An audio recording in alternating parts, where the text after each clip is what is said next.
Magali vit dans un loft à Manhattan. Cela fait 5 ans qu'elle est complètement guérie. Mais ce n'est pas son métier de mannequin qui l'a fait devenir boulimique. Ça a débuté bien avant, au collège, lorsqu'elle était encore adolescente. J'ai commencé à 14 ans, c'était vraiment, comme je disais, occasionnel. C'était pas quelque chose que je faisais tous les jours. Donc, par exemple, j'allais à l'école. Je mangeais pas de toute la journée. Et le soir, quand j'entrais à la maison, je me cachais, parce qu'il y a une grande partie de honte quand même dans le comportement. Je me cachais pour manger. Et je montais dans ma chambre, je me faisais vomir, je redescendais. Je dînais avec mes parents et je remontais dans ma chambre et je me refaisais vomir. Et ça, c'était pas tous les jours, mais au début, c'était comme ça.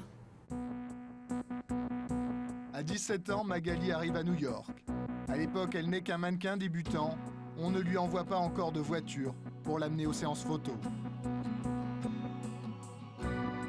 Le stress, les angoisses, les crises de boulimie deviennent quotidiennes.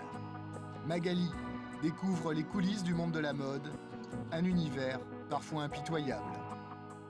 J'étais en Italie pour un défilé et avec le designer, avec le couturier.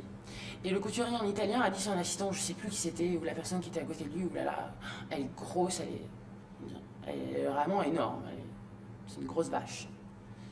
Et il l'a dit en italien, il savait pas que j'avais compris. Et moi, j'ai rien dit.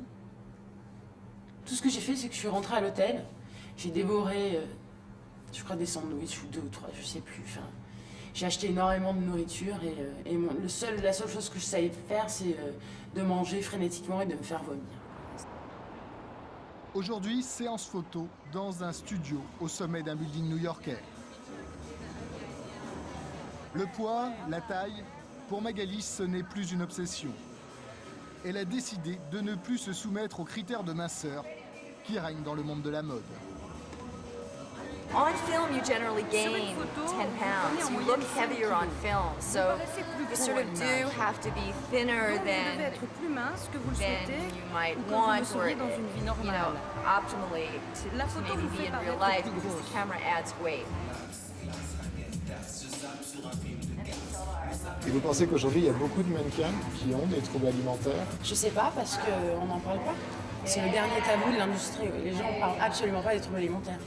On va parler facilement d'alcool ou de drogue, mais on ne parlera pas du tout d'anorexie ou de boulimie. On n'en parle pas.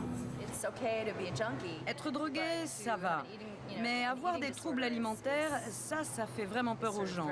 Sans doute parce que ça les concerne plus.